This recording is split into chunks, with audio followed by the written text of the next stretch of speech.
Good afternoon. I'm Joe Chase, the South Florida Business Council's chair-elect.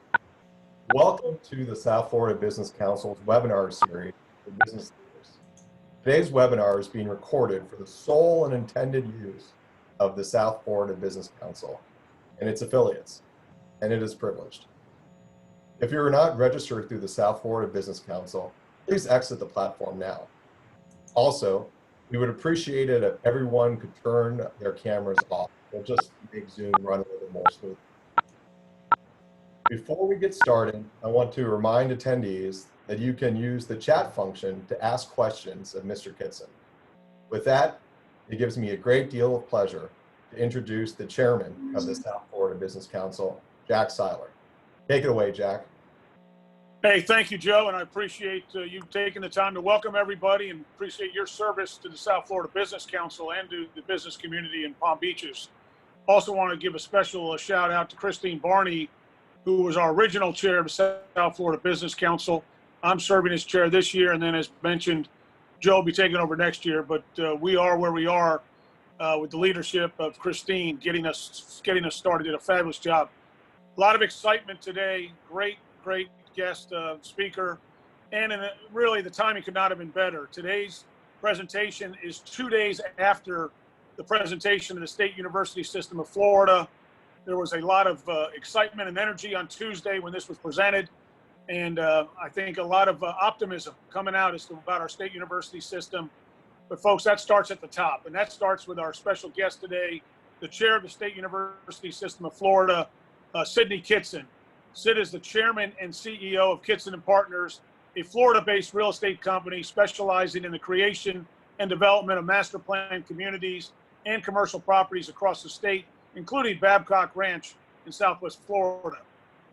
Sid is a graduate of Wake Forest University with a Bachelor of Arts degree in economics. Sid had a notable career in the National Football League, playing offensive guard for both the Green Bay Packers and the Dallas Cowboys.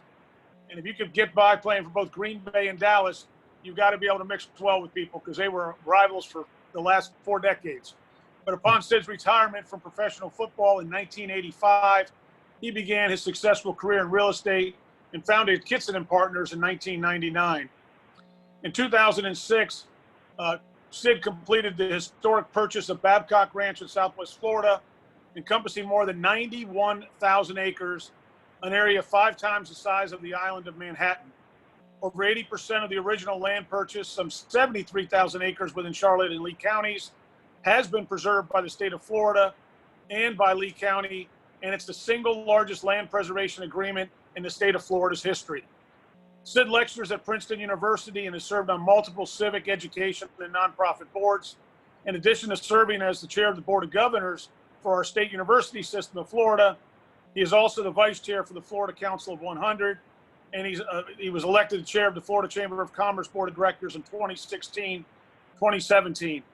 And finally, before we bring Sid on, you notice what he did with Babcock Ranch. Here's a gentleman with a great business idea, but found a way to do land preservation, found a way to do great environmental work for the state of Florida.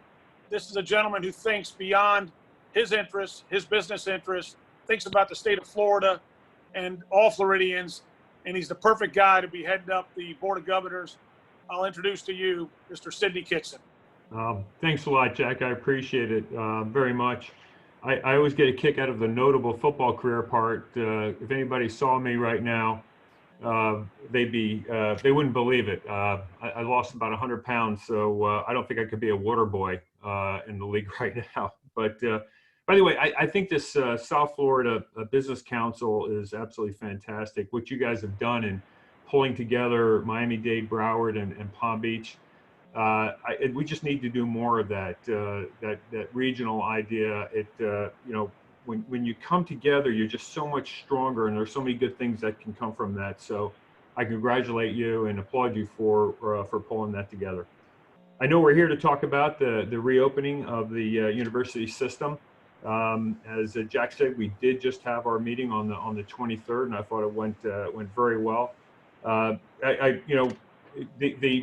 universities made 15 to 20 minute presentations. However, it was months of work and countless hours that went into those presentations. And I really proud of what these universities have done. The leadership right from the top has been absolutely spectacular. And I'll talk more about that as we go on here. But I do, if you don't mind, I just do want to, for 1 second, talk about just really the shocking and horrific events of these past weeks, because they've really, I think, both angered and saddened all Americans. The tragic and senseless acts involving African Americans in recent years are particularly painful, as there have been far too many examples of racism and violence against people of color across our nation. It is time for everyone to examine the inequities of our society, recognize the conditions that have created those inequities, and work to repair the racial divide and restore equal justice, I think, for all Americans. So in the coming weeks, Vice Chair Lamb and Chancellor Kreiser will be engaging with leaders in academic affairs, student affairs, diversity, equity and inclusion, public safety, human resources, financial affairs, and our students and our faculty. We want to learn what actions our universities are taking to address issues of racial diversity, equity, and inclusion, and what best practices can be implemented throughout the system to engage our students in these issues. So regarding the COVID-19 pandemic, so to quote Florida Surgeon General Scott Rithkees, who is a great friend who has worked closely with us throughout this process, it is clear that the COVID-19 virus will not likely disappear anytime soon, and positive virus cases in campus communities will absolutely likely occur. So, you know, all the social distancing and other protections for students and employees, that's going to become the norm for the foreseeable future. I also think that we should know that as conditions change rapidly, and this was talked about a lot when the universities made talked about their plans. These are living documents, and they're going to change as the situations develop. So all of us, including the faculty, the students, vendors, volunteers, and visitors, all are going to need to come together to make this plan successful. No doubt that this fall semester will present challenges to all of us. There's no question. Our universities must prepare to respond to the virus, and we need to do that with testing, tracing, with our medical advances, our mental health care, and for our students and employees. We all need to plan, in addition to all this, we need to plan for the possibility of a hurricane during the semester, as well as other possible unanticipated events. Preparation is the key, and I believe that our universities will be ready. If you could turn to the first slide, you'll see here we are the #1 ranked university system in the country, and together we will continue to lead the nation during these uncertain times. Do we have our slides up? Got them up, Sid. They are up? Yeah. The first slide's up, Sid. Oh, okay, great. I appreciate it. I can't see them on my screen. If we could go to the slide that starts with online education. Back in the first week of March, when the virus was beginning to spread in the U.S., our universities very quickly and seamlessly activated plans to respond to the virus with two priorities. One is to maintain the health and safety of our students and our staff. And then two is to retain the core academic mission of teaching and learning. So with that in mind, our university ceased operations of all study abroad programs. We brought everybody home, including the students and faculty from these programs. By March 11th, we were working with the governor. So Chancellor Kreiser and I directed that all universities make plans to transition to remote instruction as quickly as possible. And as the students were heading out on spring break, and while our campuses remain operational, we requested that our students not return to campus, but rather return to their homes to prevent the spread of the virus on our campuses. And then by March 17th, universities were directed to continue remote instruction throughout the remainder of the semester. So I wanted you to kind of get that background because I think it's important to know that we're just very, very fortunate that the Board of Governors approved in 2015 a strategic plan for online education, and that included a goal to have 40% of our undergraduate credit hours in online education by 2025. And this initiative helped our universities to smoothly transition to remote instruction during this emergency. Our universities did a great job in maintaining the academic and operational continuity of their institutions during these early weeks of the pandemic.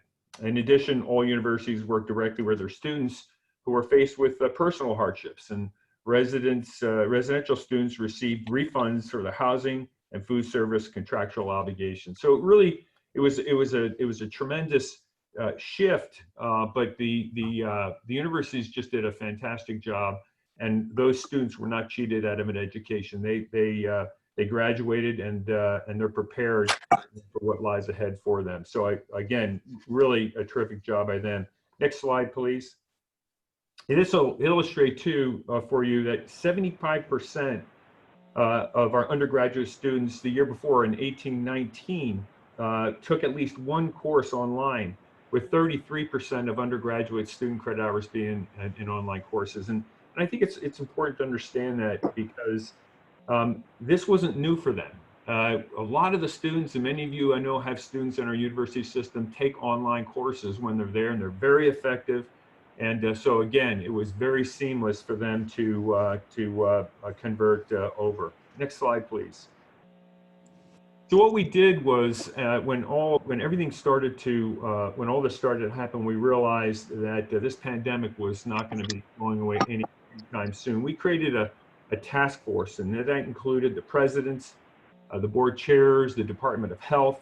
There were other, subgroups that were involved that focused on the safety of reopening. And the idea was to create a blueprint that each university would be able to follow when they put their reopening plans together for the fall. So again, the goal here, my goal at least, was for this to provide a system and guidance with crystal clear expectations for each university, and to develop an individualized, and this is important, an individualized university plan to reopen its campus.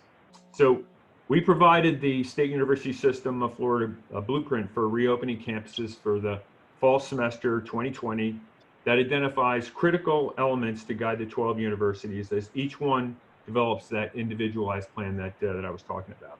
And each university, look, they all have their own dedicated mission with unique strengths and unique characteristics, and it's important to recognize that each campus community has an extraordinary environment that includes students from all regions of the state, the nation, and the world.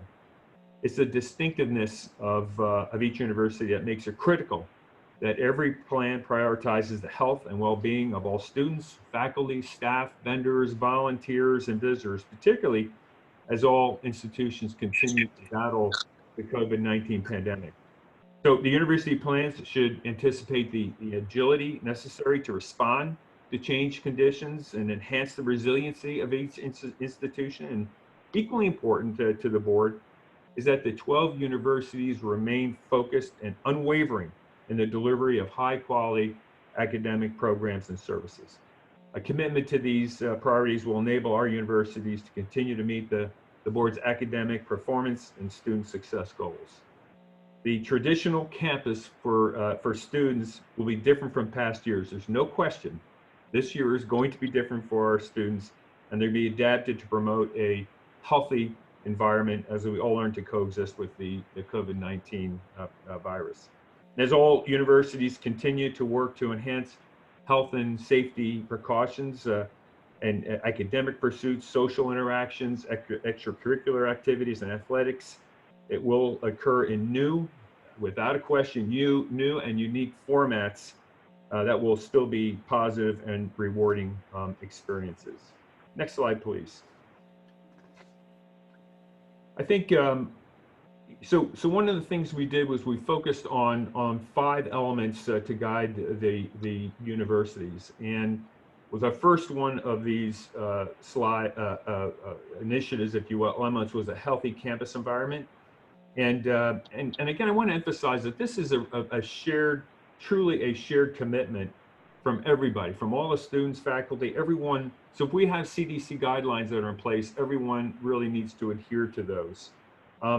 We've talked a lot about the protocols that the athletes have to follow, and all the universities had protocols in place for cleaning and disinfecting. Next slide, please. The other part of this, though, which is interesting, is that you also need a healthy community environment, and so it's not just the school and the university, but it's the entire community that needs to come on board and be a part of the safety that we're going to emphasize here. So when the students go out and about in the community, the business community, those of you that are on this call need to think about making sure you have a safe environment. So if our students are there, that they maintain the proper protocols that they're going to need. So everything for those surrounding our campuses also need to be involved, including government leaders, business owners, everyone needs to come on board in order for this to be successful. Next slide, please. So the COVID-19 virus testing was interesting because, I was asked quite a few questions about how each university approached it differently, and that's true. Each university has developed testing plans that are based on the needs of the campus community. And that's in consideration of the student clientele, available resources, local healthcare systems, and infrastructure. So if you kind of step back and look at our university system, one university directly operates a comprehensive medical center. 6 universities have comprehensive medical schools and health professions programs that have resources that can contribute to testing and tracing efforts. And then the smaller universities have a much less available medical health resources, and they're really depending and utilizing the local healthcare systems. So it's just very different between the universities, and that's why you see the difference in the testing protocols and what they're doing. Almost all of our universities, though, are requiring surveys from each of the students and faculty before they actually come onto campus, and they require that every morning. They have to log in and answer a series of questions, and if any of those are flagged, then they go through a series of things that they might have to do, whether it be testing or self-isolating, quarantining, that sort of thing. The COVID-19 testing, though, is something that is going to be very important. If you go to the next slide, this is one of the keys to our success also, and that's contact tracing and surveillance. And we have worked very closely with the Department of Health. They've been working with each of the universities. They are the ones who control it. They're the ones who are authorized to do it, and they're able to train and work with our universities to make sure there's a robust system of contact tracing. But as I said, without proper contact tracing, if something does ignite within one of our campuses, or if there are positive cases and we're not on top of it, it can quickly get out of hand. So contact tracing is going to be very, very important to us as we go forward. As I said, the Department of Health, they've been absolutely fantastic in working with us. The next slide, please. So this is interesting. There was a lot of discussion about the academic program delivery, and incredibly important. As I said, that our 2 objectives are to make sure that we have a safe, healthy environment for our students. But just as important is to make sure that we're educating our students and that they have a great academic experience. We're ranked #1 in the country for a reason. We do a fantastic job of educating our students. So while all this is going on, we have to be certain that we give these students the experience that they need. So what does that mean? And one of the questions, and again, why do we have universities with different plans? And that's because we have some universities with 1,000 students. We have others that up to 70,000 students. So there are going to be different ways, different delivery methods because of that. Classroom sizes are going to dictate a lot of that. The faculty members are going to dictate a lot of that. We're obviously very concerned about our students, but equally concerned or more about our faculty, many who could be vulnerable, who have compromised immune systems, are concerned because of their age. So all of those things come into play and are factored into how we're going to be able to deliver our classes to the students. But what they should expect is face-to-face. There will be face-to-face classes, and we're encouraging that. But there will also be hybrid classes where it'll be a combination of being face-to-face and then remotely taking classes.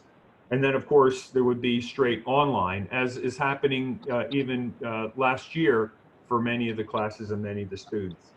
But across the board, I will tell you that they will be assured to have a great academic experience. Next slide, please. So again, just when you look at these plans, I think all of them did a fantastic job of following the blueprint. We were really encouraged by how they took each one of those aspects and they dove deep into it. Again, we had 15 to 20 minutes for each university, but there was hundreds of pages and tremendous detail in each one of them. But they prioritized the health and welfare, which is something that we wanted them to do, and emphasize that it is a shared responsibility. And I think that each one of the universities did a fantastic job in highlighting that. Next, please.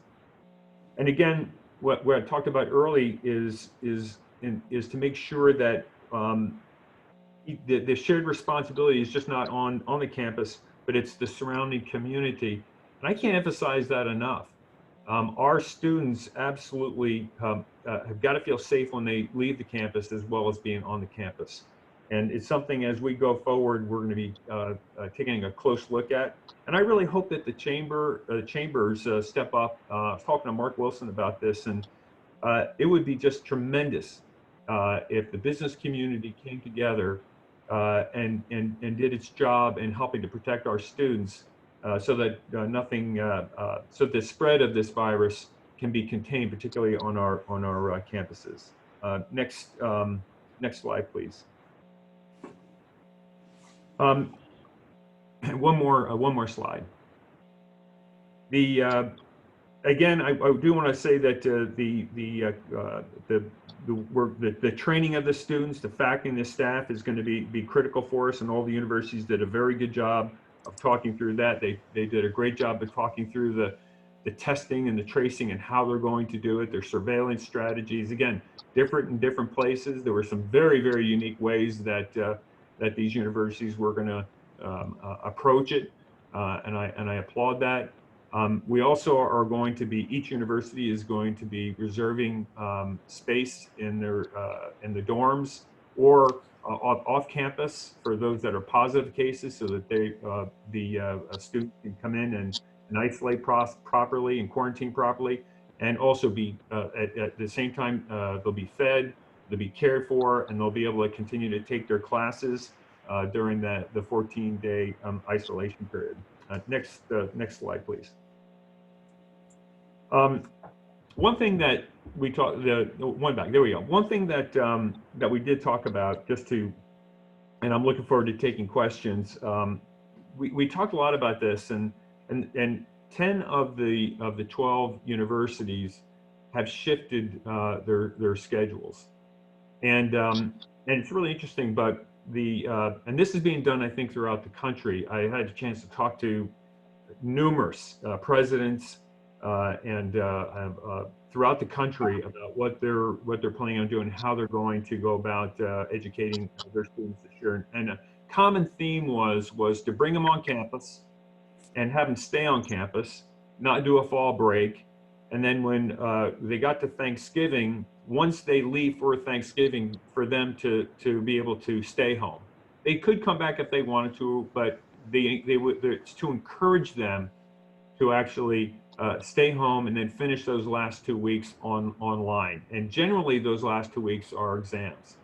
So many of our universities are taking that stance.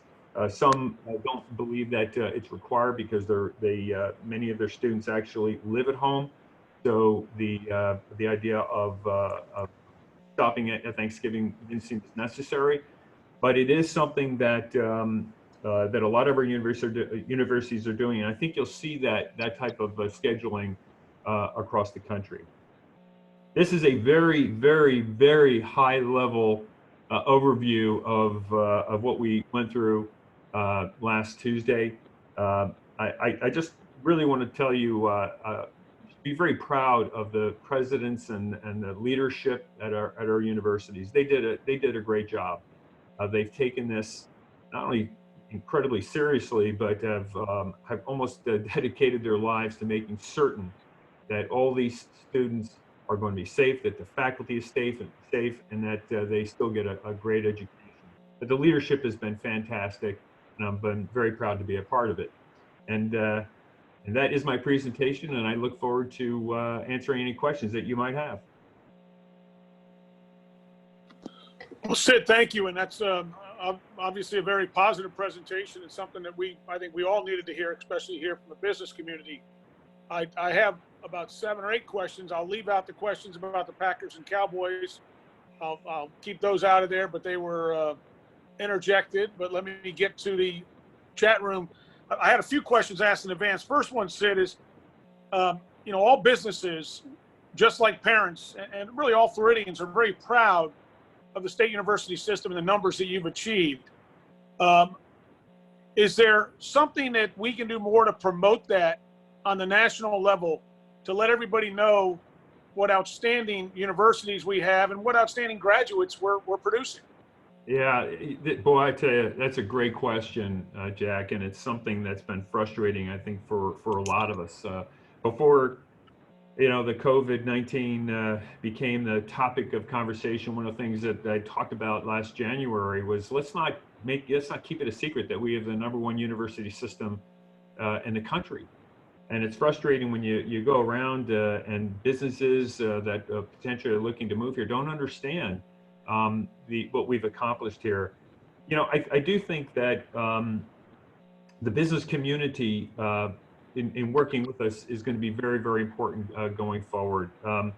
I'm very fortunate to be the incoming chair of the Council of 100, and I really feel strongly that as a business community we can step up and really help people understand that this talent gap that has been talked about in the past has really been closed. Also for businesses to work with our universities and say and tell them, look, here's what we need. Here's what we need from our students, and work on a curriculum, work with them to prepare those students for the jobs that are going to be coming forward. As a matter of fact, we have a task force that we put together called Academic and Workforce Alignment that Governor Eric Szilagyi is heading for us. And we started really working through it. Bob Ward from the Council of 100, Mark Wilson from the Chamber of Commerce have all really jumped in. Jamal Saul from EFI, all jumping in to make this something that can work well with not the business community and the university system. I think we can work together. I think we can do better. It's an area where we can do better. And also spreading the word about our university system. We do have right now money that we've set aside to start to talk about the accomplishments. As a matter of fact, we had a cover on Forbes magazine before everything hit, and I again because everything just sort of shifted, the world changed. But we're starting to try and get that word out. The governor has done a great job. When I watch him talk in other states, I think one of the first thing he says is, hey, we have the #1 university system in the country, and he's very proud of that. For all those Gators out there, UF is now #7. FSU, I think, is 17 or 18. I mean, we're really doing well in climbing. University of South Florida is doing fantastic. They're all doing well. FIU and FAU have just done a great job in building their talent, and when you look at the metrics, you look at actual metrics, it's incredible what they've accomplished over the years. So yes, we need to get the word out. Great. Along those lines, maybe you could send it out to the South Florida Business Council Chamber. But as you talk about that two-pronged system, the businesses working with the universities and benefiting the universities, and the universities working with the business community and benefiting the business community, and really having that mutual beneficial relationship. You mentioned the great work that President or CEO Szilagyi is doing from FP&L. Where are those resources listed or identified? Are they on your state website so that a business person watching this that wants to partner, where can he go to learn more? You know, there is. It is on the website, but I think part of what this this workforce alignment group is going to do is just to make it easier, more prominent, and so our business community. But yes, we have a website. We have the tools there for businesses to work with our university system.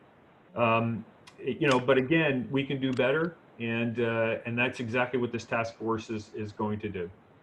Excellent. One of the other questions we got was obviously these opportunities that you're talking about working together. Two of the areas that have really been emphasized coming out of this coronavirus: technology and the way that's changed over the last 4 months, and healthcare and the way that's changed. Tell us the leadership roles that the university system is taking in terms of technology and healthcare with the resources that you have. You know, it's incredible. You know, we're approaching, when you talk about, for example, research and development, we're approaching $3 billion, and one of our system is one of the tops in the country as it relates to research and development, and we're very proud of that. So from a technology perspective, if you look, I'll give you a quick example. You look at UCF, and they supply some 35% of the engineers to the Space Coast. And so I think that when you look at the resources that we have within each one of our universities, I know that University of Florida working on AI, and just all of the universities really stepping up when it comes to what you know, these new technologies that are going to be so important as we go forward. I mean, if you look at how we handle online learning, as an example, we lead the nation in online learning. You want to talk about technology? That's about as good as it gets, and it's something again that we should all be very, very proud of. The healthcare side of things is critical. You know, and as I talked about before, we have a number of universities with the medical schools. University of Florida has one of the finest hospitals, I think, in the country. Our relationship with Moffitt over at USF is tremendous. So I think that you know, and the number of nurses that we're producing at our universities we've really stepped up to make that a priority for us, because that is something that had been lacking and needed.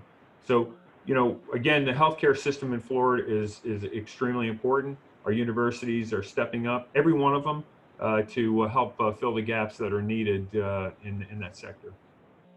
Great. And actually, as a follow-up on healthcare, we got a question from one of our business members here that says the healthcare system is being told that these university students might not be able to graduate if they don't get their hospital and clinical rotations and internships. Are you aware of that issue? You know, we've talked about that, and right now I haven't. I am not aware of that being an issue right now. So we're working. That is very, very important. You know, you talk about what some of these very important face-to-face classes are, and we recognize that, and many of them are prioritized at each one of these universities, where, you know, certain lab work, as an example, is needed for them to graduate, and those are being prioritized at our universities to make sure that they get the the education that they need and the work that they need in order to graduate. So yeah, you know, look, one thing I'm going to tell you right now is nobody can predict what's going to happen over the course of the next 2-3 weeks, months. It's just impossible for us to predict, and that's why we need to be agile. We need to be able to react to those things, and impossible to predict what will happen, but we're going to do our very best to make sure that our students graduate with degrees that they can use and qualify to do the things that they need to do. And Sid, I appreciate your patience here. We actually have about 7 or 8 questions, so let me run through these because I think you generate a lot of interest and a lot of follow-up. Your earlier comment about the safety of the students, the question was, what about students that are living off campus but away from their families? So I guess, living in campus housing off campus, if they test positive for COVID, will they have access to the university-assisted housing for this COVID-19 positive students on campus? It's a great question. If they're living off campus, what we want them to do is to obviously self-isolate in place, and I think there are some accommodations that some of the universities have, but I think it's important to note that they will still get the services that they need, whether it be food services or making certain that they're getting the education tools that they need to continue their classes. But if they're off campus, we obviously have less control than if they're on campus. And it's different from university to university. Many are working, from home. Some are in apartments that are near campus, or or not near campus. So they're very different circumstances that we're facing as it relates to the students. But for the most part, if they're in our housing, we do have areas that are set aside for them to quarantine. If they're in their own apartments, we don't have as much control. And many of them will need to quarantine in place in their for that 14 days in their own apartments. Thank you. Next question comes from Dan Lindblade, actually the head of the Greater Fort Lauderdale Chamber of Commerce. And I want to take a second and give a shout out to Alfred Sanchez with the Miami-Dade Chamber, Dan Lindblade with the Fort Lauderdale Chamber, and then Dennis Grady with the Chamber of Commerce of Palm Beaches. We've had great leadership out of those 3 during this downturn. And this next question comes from Dan. We have seen a concern for our business leaders meeting in public, even with the protective measures. Did you anticipate a fall off, or did you discuss a fall off in enrollment out of concern of that community spread? It's a great question. So we're not. If you survey each of the universities, we're not seeing the fall off in enrollment right now at this moment. That can change, but we at this particular time we're full, and we just haven't seen the change that others potentially had anticipated. Again, I want to emphasize that could change. We'll know more as the weeks go on here through the summer, but as of right now, our enrollment has been solid. Great. Next question comes from Joe Chase, who did the welcome earlier, but he's asking, how are the universities planning to accommodate international students as the travel restrictions may still apply as the campuses reopen? So are you all doing anything unique as it relates to the international students? Well, anyone who comes in is going to have to quarantine if they can get in. I mean, one of the solutions that's been talked about is, and encouraged by the Department of Health, is to have the students quarantine 14 days before they come to the campus, and that's across the board, not just international students. But if an international student can actually come into the country, they will have to quarantine for 14 days before they can come onto the campus. Right. So the next question comes from our former county commissioner, now state representative, Chip LaMarca, who worked on a bill in Tallahassee that may have some application here, but he's asking for the chairman's thoughts on the role of the Board of Governors with the new collegiate athlete bill that Governor DeSantis signed with the effective date of July 1. I guess give us an answer, both for Chip LaMarca and for all of us that'll be waiting to hear. Well, all I know is that if that bill had been in place, I would have made no money at all. As an offensive lineman, I don't think anybody cared about my likeness. Um, Look, I think that I think that what the governor's doing is smart. I think what it's going to do, it's going to force the NCAA to make some real hard decisions here, and make it soon. I think it's important that they get it right. With California and other states joining in on this, our governor was bold in putting it out there, the bill. And as I said, I just, my caution is that it should be done the right way, and it's not a simple issue. And I believe that for the longest time here, it just hasn't been addressed, and now we have an opportunity to go ahead and get it right. But the hope is that it forces the NCAA to actually make a decision, one that everyone can sign off on throughout the country, so that there's a cohesiveness and with all these athletic departments and sports. Thank you. Next question comes from Melissa Milroy, who actually runs the Galleria Mall, one of the largest malls in Broward County. She's asked, many universities have gone test optional for students who are currently applying for college in the fall of 2021 because of the limited time frame that the SAT, ACT can be administered. Is Florida considering that? We've looked at the issue, and I think we're actually at this point going to give more time to the students to submit those tests. And I think look, this is an issue that we've got to be very careful and very thoughtful about.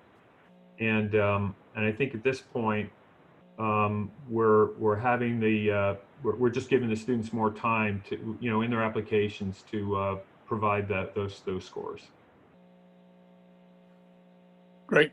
Next question comes from one of our county commissioners online, Michael Udine. Michael's a big supporter of our state university system.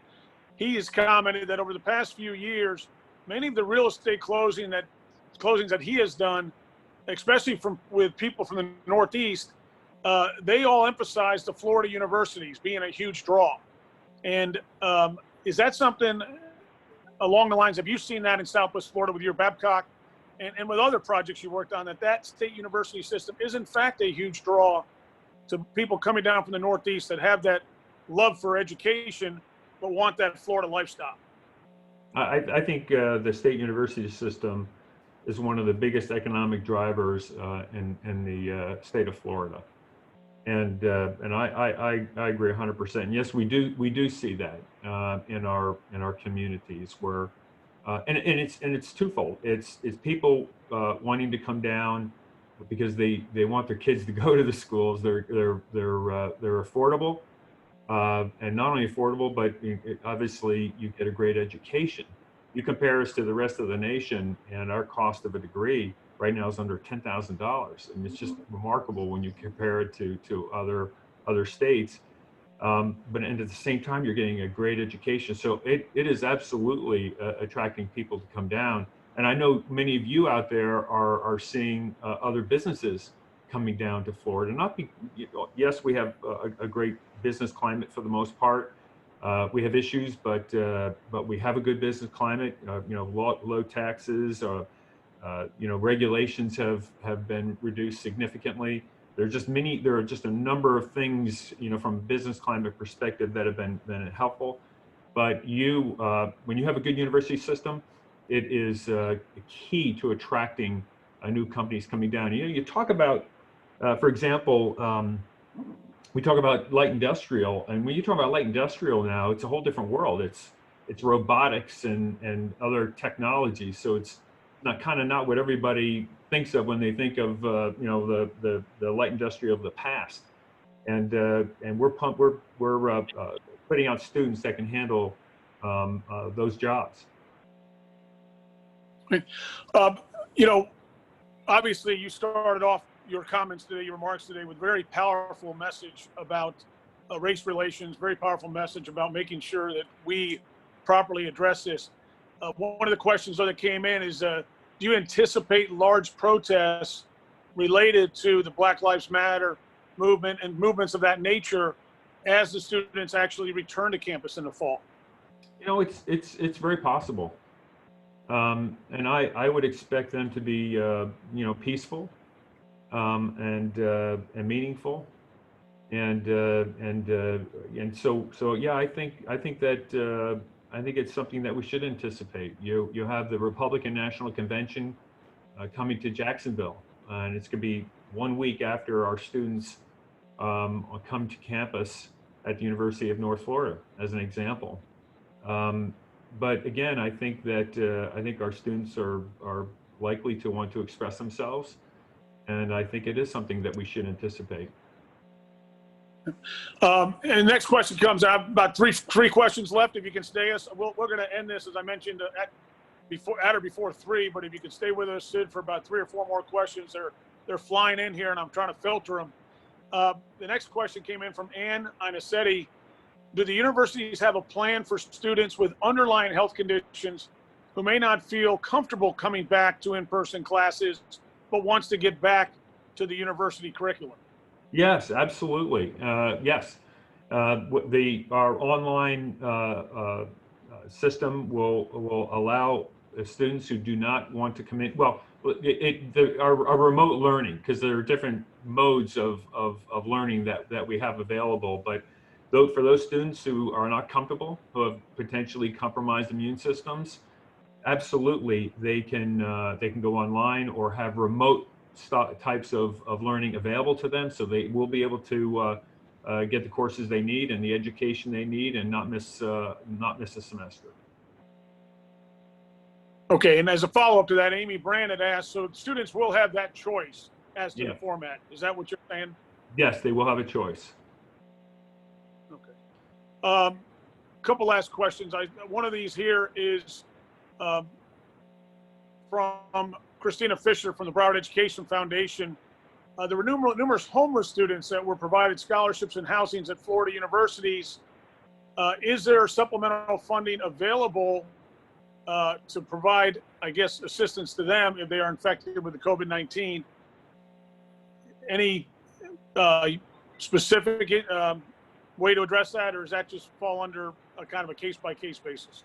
Yeah, I don't have an answer to that. I actually only got part of I missed part of the question there, but but a lot of that the costs lie either with the university or there are unique cases, certainly, and there is assistance, quite a bit of assistance for many of the students that had come through the CARES Act and other means. Again, I didn't catch all the question, but I think, again, I would encourage each to talk to the university and find out what is available.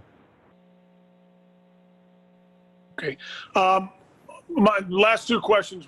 One is relating to FAU, FIU. You made a comment earlier, the great leadership that we've gotten out of Mark Rosenberg at FIU, the same great leadership from John Kelly at FAU. Do you see anything happening on either one of those 2 campuses that really gets you excited and makes you want to continue to lead in the role you're leading at with the state university system, and to continue to drive the universities here in this very metropolitan area? Well, I'm from I'm from West Palm Beach, and having watched FAU grow and FIU grow into the universities they are, it's very exciting. You look at the relationships that FAU has in our biotech sectors, and just so many things that they've done in increasing, helping us with our graduation rates, and the student success metrics for both universities have really improved, and they've done a great job. So I'm excited about about all the things that quite frankly that they're doing and implementing. And FIU has a number of initiatives that they had put forth that I think are fantastic, and they've been supported by the legislature. FAU has done so many great things, including the Henderson School. I'm sure many of you have seen the school they have there. It is absolutely spectacular what they've done there, and and working with that high school, and it's been wonderful to see. But John Kelly and Mark Rosenberg are great leaders. They've done a fantastic job, and I think you're going to continue to see those universities excel. Okay, and the last question that we have, and I'm going to just ask if Mark Rosenberg's available just to comment on the meeting Tuesday and as a follow-up just as we close out. But the last question was, is the university system reconsidering any tuition and fee structure for students as they may be adapting and changing the learning mode, especially considering that transportation, sports, and health fees have all been impacted? Is there any plan to revisit, I guess, the cost per credit? That comes under that category of, boy, we gotta see what happens. I think right now, the plan is to hopefully have those services. I think each university is taking a look at it, but that is something that as time goes on here over the next few weeks will be determined. I don't think that we have a set plan for those issues right now. Okay, and then let me just, at this point in time, I know there's a lot of people, and you're not seeing this list, Sid, but there's questions flying in here in the chat room. So just so everyone knows, I wasn't able to get to all the questions. We are recording this. This will be reposited on the South Florida Business Council website. You can go to South Florida Business Council. Our website it's posted with a notice. So we will ask that you follow up on that. And I don't know if Don, if you could free up Mark Rosenberg to make a quick comment about Sid's leadership with the. And Jack, I just want to make one comment too, and something that's important for everybody to understand is, a tremendous amount of work has gone into this, but things change so quickly. It's almost hourly, it seems, that things change. And I think the plans that have been presented by these universities and they're excellent, need to have the flexibility. The questions you're asking, there will kind of have to be examined week after week here as we get towards the fall. And then when the fall comes, there's going to be a whole new set of issues that we're going to be working through. It's a very unique time for all of us, including the students. It's going to be different, but that it's a great challenge, and it's something that I think that if we all come together, and I mean that, we all come together, give the kind of quality education to these students, and I think it's an accomplishment that they'll remember for the rest of their lives. Well, thank you. Don, can we free up Mark for a quick comment? Well, first of all, let me thank Chair Kitson for his clarity and his intentionality. I'm amazed at his wide-ranging grasp of the information, very complex questions coming at Chair Kitson, and I'm not surprised. Mr. Kitson does his homework, and but I want to thank him for his leadership. I do also want to say, Jack, that I agree with Mr. Kitson that as communities we have to stick together and focus and maintain our passion for student success. And that is Mr. Kitson's mantra, Benny's mantra, and the Boggs mantra. And the university presidents, starting with John Kelly and me and others, want student success above all else, along with safety, for this incoming semester. So thanks for this to the South Florida Business Council, which I'm a part, for providing this platform for Mr. Kitson to demonstrate that he's got a mastery of the material, and his leadership is going to be critical for us getting through it.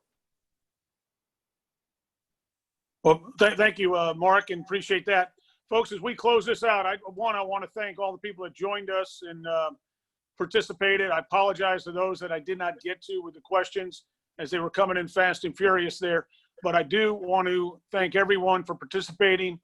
And then especially I want to thank the 3 chamber heads, as I mentioned earlier, Alfred, Dan, and Dennis, just fabulous leadership during this pandemic.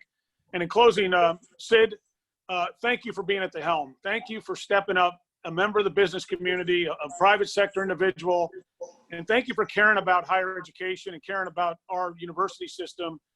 Your service and leadership has been incredible, and it's why I think we see these numbers. And one of the most amazing things is your humility. You keep deflecting the appreciation and the attention elsewhere, but at the helm, you've really done one heck of a job. So thank you. We hope we have an opportunity to get everybody together again next month for another one. But Sid, great job with the presentation. Thank you, Jack. Appreciate it very much. And congratulations to everything you're doing at the South Florida Business Council. It's phenomenal what you're doing. Thank you. All right. Be safe, folks. Stay healthy and spend quality time with the family.